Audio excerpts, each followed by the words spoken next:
السلام عليكم ورحمة الله تعالى وبركاته. الحمد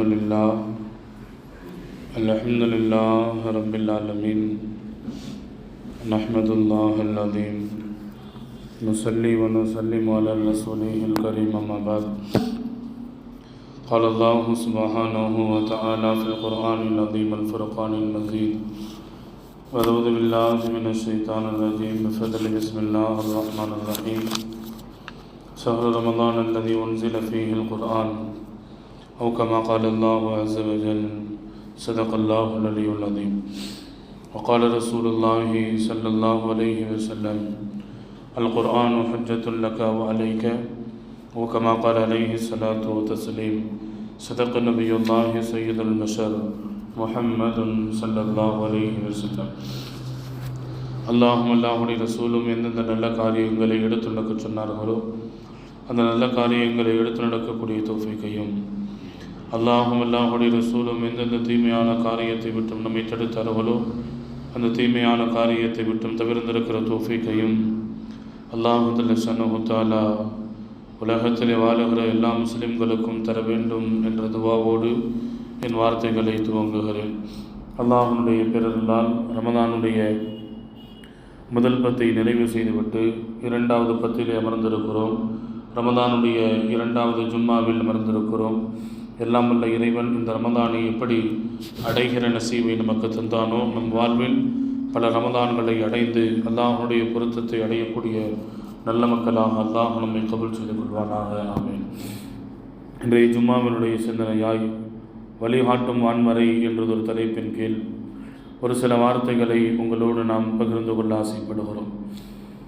மனித சமுதாயத்தை இருளிலிருந்து விடுவித்து வெளிச்சத்தின் பால் வழிகாட்டிய வான்மறை, இம்மை மறுமையினுடைய வாழ்வின் வளர்ச்சிக்கும் தூணாய் துணையாய் இருக்கும் திருமறை, இறையச்சத்தை இதயத்தில் பதிவு செய்யும் இறைமறை, உலக மக்களுக்கு நேர்வழி என்கின்ற முகவரியை சொல்லித்தரும் திருமறையின் மாதம் இது. அல்லாஹ் குர்ஆனிலே சொல்கிறான்: ஷஹ்ரு ரமதான் அல்லதி உன்சில ஃபீஹில் குர்ஆன். ரமதான் இத்தனை பெரிய சிறப்புகளை தனக்குள்ளே சுமந்திருக்கிறது என்றால் அதற்கு அடிப்படையான காரணம் குர்ஆன் என்று அல்லாஹ் திருமறையில் பதிவு செய்கிறான். ரமதானில் எத்தனை சிறப்புகள் இருக்கிறதோ, எத்தனை பாக்கியங்கள் இருக்கிறதோ, எல்லா பாக்கியத்திற்கும் குர்ஆன் தான் காரணம் என்பதை அல்லாஹ் ஸல்லல்லாஹு தஆலா இந்த ஆயத்தின் வழியாக நமக்கு தெளிவுபடுத்துகிறான்.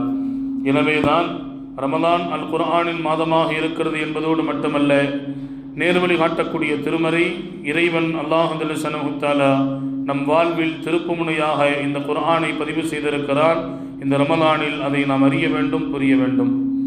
இந்த ரமதானிலே அல்லாஹ் ஸல்லல்லாஹு தஆலா திருமறையை நமக்கு தந்திருக்கிறான் என்பதற்காக வேண்டிதான் ரமதானில் 30 நோன்பு அல்லாஹ் கடமையாக்கி நான் உங்களுக்கு திருமறையான அல் குர்ஆனை தந்திருக்கிறேன். வேறு எந்த உம்மத்திற்கும் இப்படிப்பட்ட வான்மறை அல்ல. எல்லா நபிமார்களுக்கும் அல்லாஹ் ஸல்லல்லாஹு தஆலா அவர்களை கண்ணியப்படுத்தி இருக்கிறான். சில நபிமார்களுக்கு வேதங்கள் கொடுக்கப்பட்டிருக்கிறது, தௌராத், இன்ஜீல், ஜபூர் போன்ற வேதங்கள். ஆனால் அல்லாஹ் ஸல்லல்லாஹு தஆலா திருமறையை இந்த உம்மத்திற்கு தந்ததோடு மட்டுமல்ல, இந்த திருமறையின் மூலமாக பல்வேறு பாக்கியங்களை, உபகாரங்களை, பேருபகாரங்களை இந்த உம்மத்திற்கு, இந்த உலகத்திற்கு அல்லாஹ் செய்திருக்கிறார். அதனால தான் அல்லாஹ் குர்ஆன்ல பேசுகிற பொழுது முதலில் முஃமினீன், முதலில் முஸ்லிமீன், முஸ்லிம்களுக்கு வழிகாட்டக்கூடிய வான்மறை, முஃமின்களுக்கு வழிகாட்டக்கூடிய வான்மறை என்று அல்லாஹ் பேசவில்லை. முதலின் நாஸ், மக்களுக்கான வழிகாட்டுதல், அவர்களுக்கான வாழ்வியனுடைய திருப்புமுனை இதில் தான் இருக்கிறது என்று குர்ஆனுடைய துவக்கத்திலேயே இறைவன் பேசுகிறான். என்றால் குர்ஆன் என்பது ஒரு சாரார் மக்களுக்கான சொந்தமானதல்ல, உலகத்திற்கான, உலக மக்களுக்கான சொந்தமானது என்பதை அல்லாஹ் ஸல்லல்லாஹு தஆலா திருமறையை பதிவு செய்கிறான். அதனால தான் அல்லாஹ் இந்த திருமறையை இறக்கியதனுடைய அந்த வெளிப்பாடாக நான் உங்களுக்கு இந்த பாக்கியத்தை தந்திருக்கிறேன், நீங்கள் கட்டாயம் 30 நோன்புகளை 29 நோன்புகளை வைத்து எனக்கு நன்றி செலுத்த வேண்டும் என்பதற்காக வேண்டி அந்த நோன்பையே இந்த குர்ஆனுக்காக வேண்டி அல்லாஹ் கடமையாக ஆக்கியிருக்கிறான் என்றால் நாம் யோசித்து பார்க்க வேண்டும்.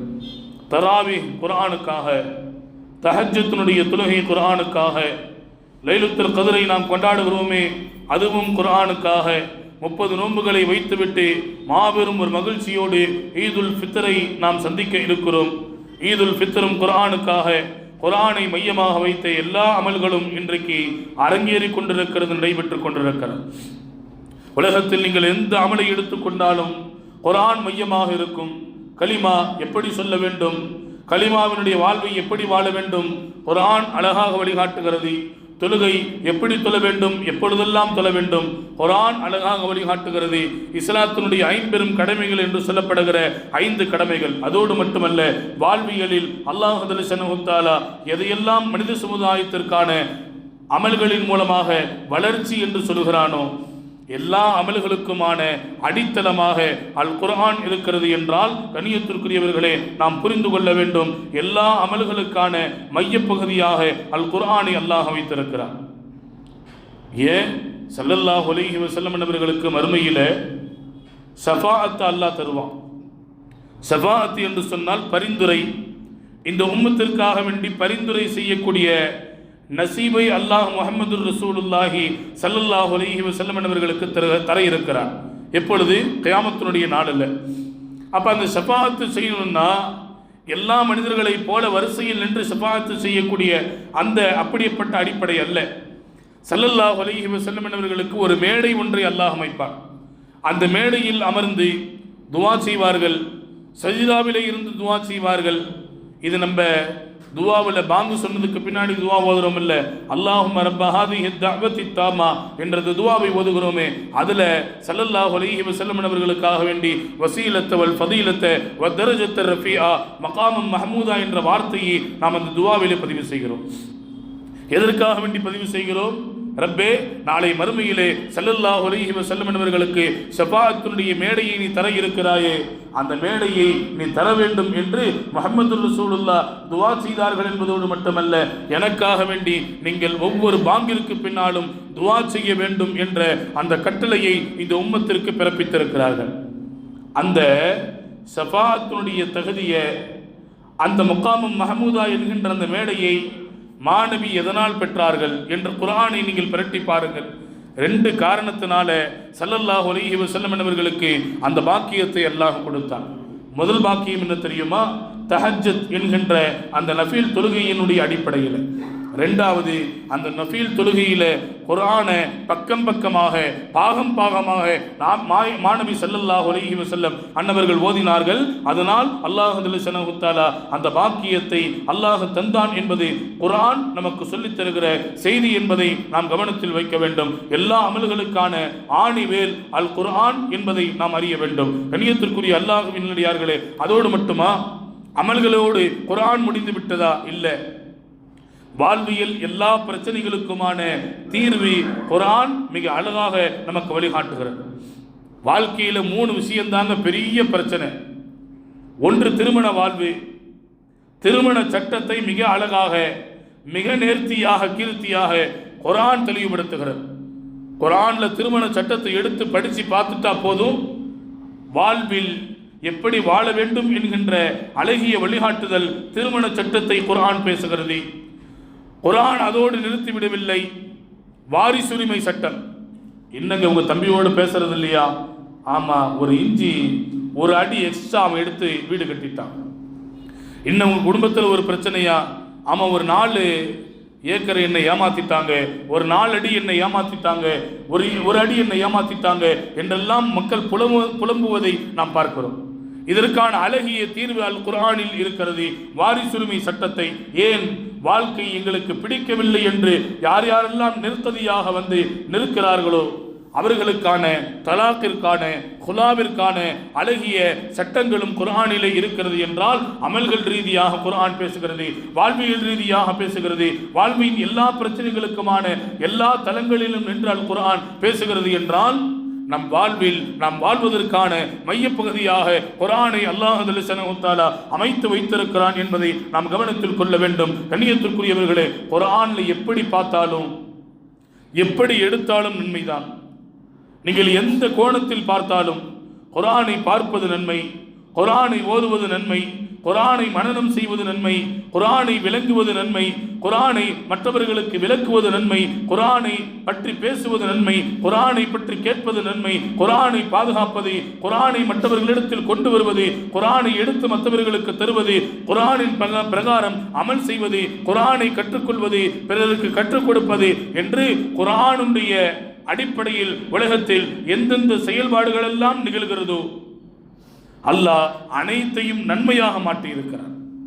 இது குர்ஆனுக்கு மட்டுமே இருக்கிற ஒரு தனி சிறப்பு. அல்லாஹ் ஜல்லல்லாஹு தஆலா வான்மறையை இந்த உம்மத்திற்கு வரமாக தந்திருக்கிறான் என்பதை நாம் கவனத்தில் வைக்க வேண்டும். அல்லாஹ் ஜல்லல்லாஹு தஆலா குர்ஆனோடு நீங்கள் எப்படி நடந்து கொள்ள வேண்டும், குர்ஆனோடு நம்முடைய நடைமுறை எப்படி இருக்கணும், ஒரு விருந்தாளி வந்தால் எப்படி நடந்துக்கிறோம், மனைவி இடத்தில் எப்படி நடந்துக்கிறோம், நம்முடைய பிள்ளைகளிடத்தில் எப்படி நடந்து கொள்ளுகிறோம், ஒரு ஆட்சியாளராக இருக்கிறார் என்றால் நம்முடைய பிள்ளைகிட்ட பேசுகிற மாதிரி அவர்கிட்ட பேச முடியாது, அவரிடத்தில் எப்படி நடந்து கொள்கிறோம்.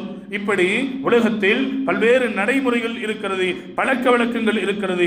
அல்லாஹ் நீங்கள் குர்ஆனோடு எப்படி நடந்து கொள்ள வேண்டும் என்று ஒவ்வொரு முஸ்லிமுக்கான கட்டளையை அல்லாஹ் ஜல்லல்லாஹு தஆலா 7 விதமான கட்டளைகளை குர்ஆனின் வாயிலாகவே நீங்கள் குர்ஆனோடு இப்படித்தான் உங்களுடைய தொடர்பு இருக்க வேண்டும், குர்ஆனோடு நீங்கள் இப்படித்தான் இருக்க வேண்டும் என்று 7 விதமான கட்டளைகளை அல்லாஹ் ஜல்லல்லாஹு தஆலா சொல்லித் தருகிறான். முதல் கட்டளை என்ன தெரியுமா?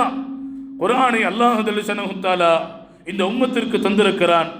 குர்ஆனை பார்த்து பார்த்து பார்த்து மகிழ்ச்சி அடையணும். அல்லாஹ் குர்ஆன்ல சொல்றான், ஃபபிதாலிக ஃபல்யஃப்ரஹு. குர்ஆன்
வாயிலாக நமக்கு தெளிவுபடுத்துகிறது. ஹஜ்ரத் உஸ்மான் ரலியல்லாஹு தஆலா அவர்கள் சொல்வார்கள், குர்ஆனை நீங்கள் ஆசையோடும் ஆர்வத்தோடும் எடுத்து ஓத ஆரம்பியுங்கள்.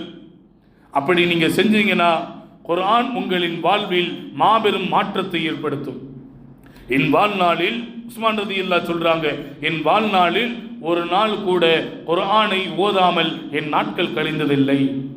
அப்படி குர்ஆன் ஓதாமல் என் நாட்கள் கழிவதை நான் வெறுக்கிறேன் என்று ஹஜ்ரத் உஸ்மான் இப்னு அஃபான் ரலியல்லாஹு தஆலா அவர்கள் சொல்லித் தருகிறார்கள் என்றால், நம்மில் எத்தனை பேர் ஒரு வருடம் ஆகிவிட்டது, 2 வருடங்கள் ஆகிவிட்டது, குர்ஆனை பார்க்காமலேயே குர்ஆனை தொடாமலேயே நம் வாழ்க்கை கழிந்து கொண்டிருக்கிறது என்றால், இந்த உலகத்தில் நம்மை விட துர்பாக்கியவான்கள் வேறு யாரும் இல்லை என்பதை நான் இங்கே அழுத்தமாக பதிவு செய்ய ஆசைப்படுகிறேன். ஹஜ்ரத் ஐஷா ரலியல்லாஹு தஆலா அவர்கள் சொல்லுவார்கள், மாணவி என்னிடத்தில் சொன்னார்கள், யார் குர்ஆன்ல சரளமா ஓதுறாங்களோ அவங்களுக்கு அல்லாஹ் ஒரு பங்கு நன்மையை தருகிறார். ஒரு நன்மை அல்ல, ஒரு பங்கு நன்மையை தருகிறார். யார் குர்ஆனை திக்கி திக்கி ஓதுகிறார்களோ 2 பங்கு 2 மடங்கு நன்மைகளை அல்லாஹ் தருகிறான் என்று ஐஷா ரலியல்லாஹு தஆலா சொல்றாங்க. குர்ஆனை சரளமா ஓதுறவங்களுக்கு 1 பங்கு 1 மடங்கு, திக்கி திக்கி ஓதுறவங்களுக்கு 2 மடங்கு. ஏன் 2 மடங்கு தெரியுமா? இந்த ஹதீஸை சொல்லித் தருகிற முஹத்திஸீன்கள் நமக்கு விளக்கம் சொல்லித் தருகிறார்கள். குர்ஆனை திக்கி திக்கி ஓதுறதுக்காக வேண்டி அல்லாஹ் 2 பங்கு நன்மை ஏன் தரான்னா, ஒன்று குர்ஆனை நீ ஓதுகிறாய் என்பதற்காக வேண்டி அல்லாஹ் 1 பங்கு நன்மையை தருகிறான். திக்கி திக்கி ஓதுறதுல சிரமம் ஏற்படுதில்லை, அந்த சிரமத்துக்கு அல்லாஹ் இன்னொரு கூலியை தரான் அப்படின்னு முஹத்திஸீன்கள் இந்த விளக்கத்தை நமக்கு சொல்லித் தருகிறார்கள். என்றால் குர்ஆன் நம் வாழ்வில் கிடைத்திருக்கிற மாபெரும் பாக்கியம், குர்ஆன் நமக்கு வழங்கப்பட்டிருக்கிற மாபெரும் வரம் என்பதை நாம் கவனத்தில் கொள்ள வேண்டும். மாணவியினுடைய வஃபாத்து ஸல்லல்லாஹு அலைஹி வஸல்லம் உலகத்தை விட்டு பிரிந்து விடுகிறார்கள். அதற்கு பின்னாடி ஹஜ்ரத் ஐஷா ரலியல்லாஹு தஆலா அவர்களிடத்தில் சஹாபிகள் சிலர் சென்று மாணவி ஸல்லல்லாஹு அலைஹி வஸல்லம் என்பவர்களுடைய சொல் செயல், அவர்களுடைய அங்கீகாரம், நடை உடை, அவர்களுடைய பழக்க வழக்கம் எப்படி இருந்தது, இரவு நேரத்தில் எப்படி இருப்பார்கள், பகல் காலங்களில் எப்படி இருப்பார்கள், பயணத்தில் எப்படி இருப்பார்கள், உறவுகளோடு எப்படி நடந்து கொள்வார்கள் என்றெல்லாம் ஒரு நீண்ட பட்டியலை, பல்வேறு பக்கங்களை கொண்ட வினாவை ஹஜ்ரத் ஐஷா ரலியல்லாஹு தஆலா அவர்களுக்கு முன்னால் சஹாபிகள் சமர்ப்பணம் செய்கிறார்கள். ஐஷா ரலியல்லாஹு இத்தனை பக்கங்களையும் படித்து பார்த்துட்டு சொன்னாங்க, ஒரே வரியில் கான ஹுலுக்குஹு அல் குர்ஆன், மாணவியினுடைய வாழ்க்கை குர்ஆனாக இருந்தது.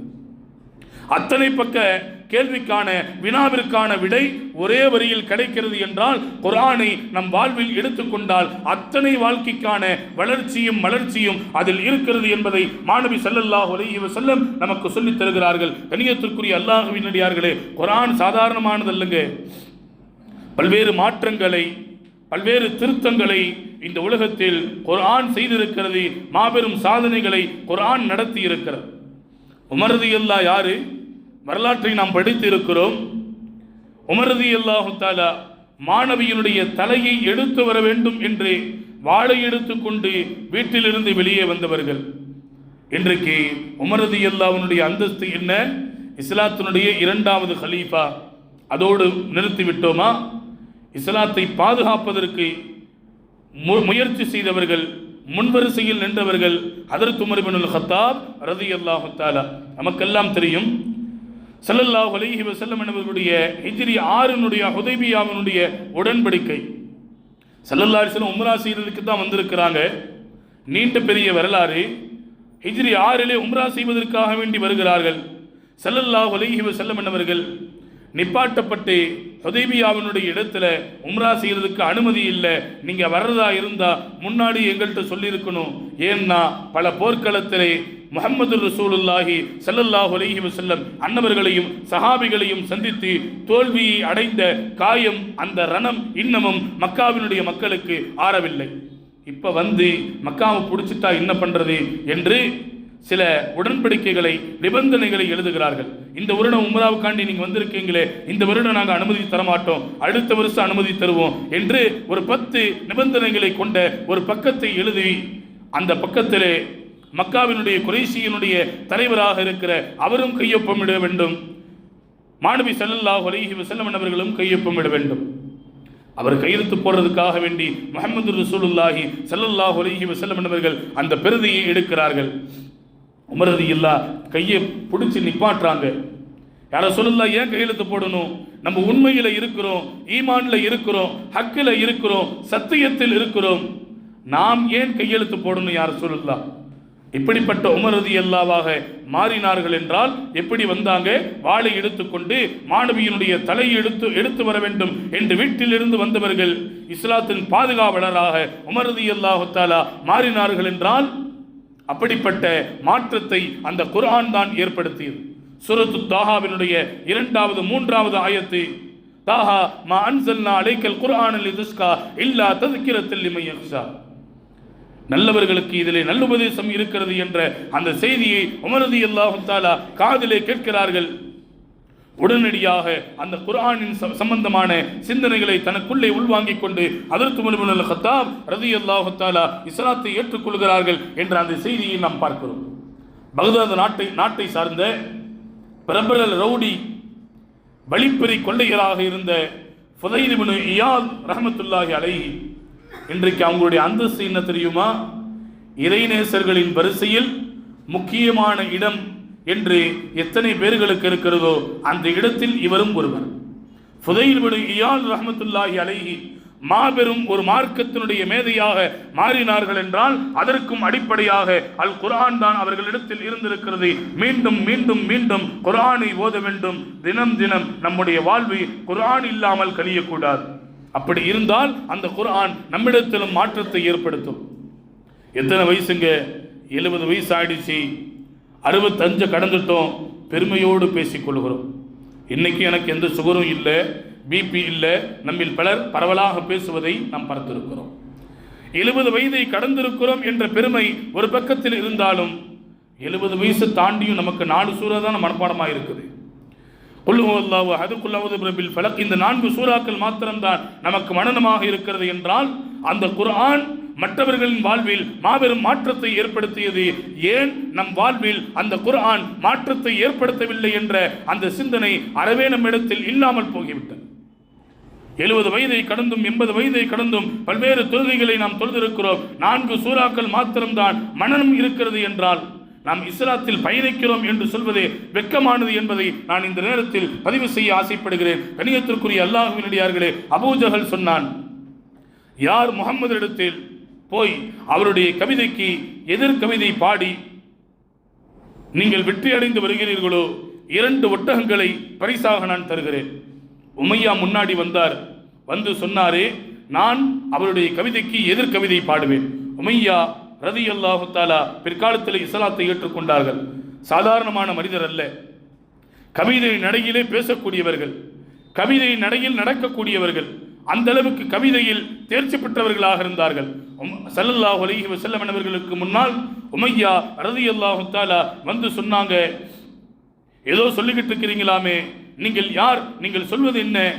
ஸல்லல்லாஹு அலைஹி வஸல்லம் குர்ஆனின் சில ஆயத்துகளை மட்டும்தான் ஓதினார்கள். உமையா ரலியல்லாஹு தஆலா அவர்களுக்கு முன்னால் வருகிற பொழுது உமையா ரலியல்லாஹு தஆலா தலையை கீழே போட்டு கொண்டு அபூஜஹலிடத்திலே வருகிறார்கள்.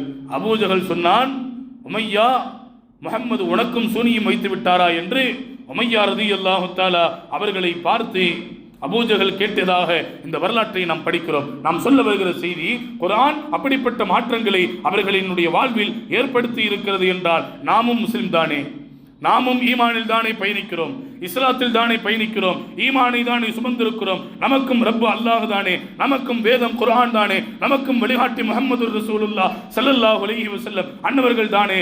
ஏன் நம் வாழ்வில் மாற்றங்களை ஏற்படுத்தவில்லை? ஏன் ஏற்படுத்தலைன்னா குர்ஆனோடு நம்முடைய தொடர்பு குறைவாக இருக்கிறது, குர்ஆனோடு நம்முடைய பார்வை தூரமாக இருக்கிறது, குர்ஆனோடு நம்முடைய பழக்க வழக்கம் அறவே இல்லாமல் இருக்கிறது. அதனால் குர்ஆன் எந்த மாற்றத்தையும் நம்முடைய உள்ளத்தில் நம் வாழ்வில் ஏற்படுத்தவில்லை என்பதுதான் யதார்த்தமான உண்மை. கணியத்திற்குரிய அல்லாஹ்வின் அடியார்களே, ஹஜ்ரத் முஹம்மது ரசூலுல்லாஹி ஸல்லல்லாஹு அலைஹி வஸல்லம் அவர்களுடைய சபை, அபூஜஹல் நிற்கிறான். அபூஜஹலுடைய க்ளோஸ் ஃப்ரெண்ட் யாருன்னா துஃபைல் இப்னு அம்ரு தௌசி ரலியல்லாஹு தஆலா அன்ஹு. பிற்காலத்தில் இஸ்லாத்தை ஏற்றுக்கொண்டார்கள். துஃபைல் இப்னு அம்ரு தௌசி வந்து சொல்றாரு, முஹம்மது ஏதோ பைத்தியக்காரர்னு சொல்றீங்களே, நான் பெரிய வைத்தியக்காரன், என்னுடைய வைத்தியத்தின் மூலமாக அவருடைய பைத்தியத்தை நான் தெளிவாக்குகிறேன். அபூஜஹல் சொன்னா, இது மாதிரி தாண்டா இதுக்கு முன்னாடி 10 பேர் போனாங்க, பைத்தியத்தை தெளிவாக்க வேண்டும், வைத்தியம் பார்க்க வேண்டும் என்று போனார்கள். ஆனால் மீண்டும் திரும்பி வந்தவர்கள் எல்லாம் முஹம்மதுவின் மீது பைத்தியமுடையவர்களாக மாறிவிட்டார்கள். அதனால நண்பா நீ போ வேண்டாம் அப்படின்னு அபூஜஹல் தன்னுடைய உற்ற நண்பராக இருக்கிற துஃபைல் இப்னு அம்ரு தௌசி இடத்திலே சொல்கிறார். அவர் சொன்னார், இல்லை நான் என்னக்கெல்லாம் ஒன்றும் ஆகாது, நீ பயப்படாத, அவரிடத்திலே போய் நான் என்னன்றது கேட்டுட்டு வந்துடுறேன். அப்படியா? அபூஜஹல் சொன்னா, நீ போனா நீ பேசு, அவர் பேசுறதை கேட்டுறாத, கேட்டுட்டா நீனும் மாறி போயிடுவ அப்படின்ட்டு அபூஜஹல் சொன்னான். காதிலே பஞ்சை வைத்துக் கொண்டு அபூஜஹல் தன்னுடைய நண்பரை வழி அனுப்பி வைக்கிறார். வழி அனுப்பி வைத்ததோடு மட்டுமல்ல, அவர் அங்கே சென்று கேட்கிறார், உங்களை முட்டாள் என்று சொல்கிறார்களே, அறிவில்லாதவர்கள் என்று சொல்கிறார்களே, பைத்தியம் என்று சொல்கிறார்களே, நீங்கள் இன்னதான் சொல்ல வருகிறீர்கள்? முஹம்மது ரசூலுல்லாஹி ஸல்லல்லாஹு அலைஹி வஸல்லம் அவர்கள் துஃபைல் இப்னு அம்ரு தௌசி இடத்துல பெரிய பெரிய சூறாவெல்லாம் ஓதல, அவுது பிஸ்மில்லா சொல்லி சூரத்துல் ஃபாத்திஹாவை மட்டும்தான் ஓதினார்கள். வருகிற பொழுது இஸ்லாத்தை ஏற்றுக்கொண்டார். அவனுடைய காதில் பஞ்சி வச்சு அபூஜஹல் அனுப்பினானே, கண்ணியத்திற்குரிய அல்லாஹ்வினுடையார்களே, அந்த சூரத்துல் ஃபாத்திஹாவினுடைய சூறாவை கேட்டார்கள். பஞ்சி பறந்தது, நெஞ்சு பிளந்தது. அஷ்ஹது அல்லா இலாஹ இல்லல்லாஹ் வ அஷ்ஹது அன்ன முஹம்மதன் அப்துஹு வ ரசூலுஹு. ஈமானை ஏற்று, இஸ்லாத்தை ஏற்று, இஸ்லாத்திற்கு மாபெரும் ஒரு துணையாக துஃபைல் இப்னு அம்ரு தௌசி ரலியல்லாஹு தஆலா அவர்கள் இருந்தார்கள் என்ற அந்த வரலாற்று நிகழ்வை நாம் பார்க்கிறோம். இத்தனை வரலாறுகளும் இருக்கிறது. அந்த வரலாறுகளை பலமுறை நாம் கேள்விப்பட்டிருப்போம். கண்ணியத்திற்குரியவர்களே, நம்மிடத்திலும் குர்ஆன் மாற்றத்தை ஏற்படுத்த வேண்டும் என்ற சிந்தனையோடு இந்த ரமதான் குர்ஆனுக்கான ரமதான். இந்த ரமதான் குர்ஆனின் மூலமாகத்தான் சிறப்பான ஆனது. இந்த ரமதானில் நாம் செய்யப்படுகிற எல்லா அமல்களும் குர்ஆனை மையமாக வைத்து எல்லா அமல்களும் நடைபெற்றுக் கொண்டிருக்கிறது. குர்ஆன்ல அல்லாஹ் ஒரு ஆயத்து சொல்றா, அஃபலா யததப்பருனல் குர்ஆன், நீங்கள் குர்ஆனை சிந்திக்க வேண்டாமா, குர்ஆனை பற்றி யோசிக்க வேண்டாமா, குர்ஆன்ல என்ன இருக்குன்னு ஆய்வு செய்ய வேண்டாமா என்று அல்லாஹ் சொல்கிறான். இந்த ஆயத்தை எடுத்துக்கொண்டு ஒரு மனிதர் கிறிஸ்துவத்தினுடைய பாதிரியாராக இருக்கிறார், கிறிஸ்துவத்தினுடைய பிரச்சார பீரங்கியாக இருக்கிறார், ஒரு மிகப்பெரிய கிறிஸ்துவத்தினுடைய பட்டாளராக இருக்கிற டாக்டர் மில்லர் என்று சொல்லப்படக்கூடிய ஒரு மனிதர், கண்ணியத்திற்குரியவர்களே, அவர் கனடா நாட்டை சார்ந்தவர். அஃபலா யததப்பருனல் குர்ஆன், குர்ஆனை நீங்கள் சிந்திக்க வேண்டாமா, குர்ஆனை யோசிக்க வேண்டாமா, ஆய்வு செய்ய வேண்டாமா? இந்த ஆயத்தை மட்டும் எடுத்துக்கிட்டார். எடுத்துட்டு குர்ஆனை ஆய்வு செய்யணும்னு முடிவு செய்கிறாரு. அவருடைய பார்வை என்ன? அவர் இஸ்லாத்திலே ஏற்பதற்கு முன்னால் அவருடைய பார்வை என்ன? முழுக்க முழுக்க குர்ஆனில் குறைகளை கண்டுபிடிக்க வேண்டும், குர்ஆனில் ஏதாவது தவறுகளை கண்டுபிடிக்க வேண்டும் என்ற அந்த சிந்தனையோடு குர்ஆனை முழுக்க வாசிக்கிறார், குர்ஆனை முழுக்க படிக்கிறார், குர்ஆனை முழுக்க ஓதி முடிக்கிறார். கண்ணியத்திற்குரியவர்களே, ஓதி முடிச்சுட்டு அவர் சொன்ன செய்தி, நான் ஏன் இஸ்லாத்தை ஏற்றேன்? யாரு? டாக்டர் மில்லர் சொல்கிறார். கன்னட நாட்டை சார்ந்த டாக்டர் மில்லர் சொல்கிறார், நான் ஏன் இஸ்லாத்தை ஏற்றுக்கொண்டேன் தெரியுமா? அல்லாஹ் குர்ஆன்ல எங்களுடைய நாங்கள் தெய்வமாக வணங்கக்கூடிய மரியம் அலைஹிஸ்ஸலாம் அவர்களை குறித்து பதிவு செய்கிறான். ஒரு அத்தியாயம், ஒரு சூறாவே இருக்குது.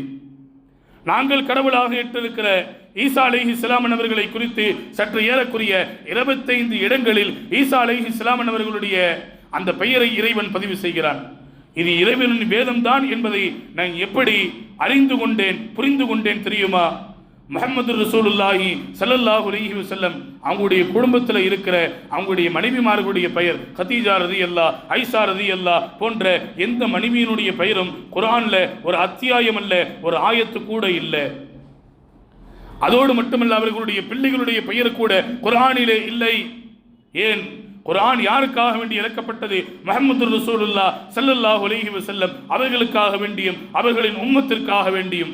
ஆனால் அப்படிப்பட்ட முஹம்மது ரசூலுல்லாஹ் என்கின்ற அந்த பெயர் குர்ஆனில் 5 இடங்களில் மட்டும்தான் இருக்கிறது.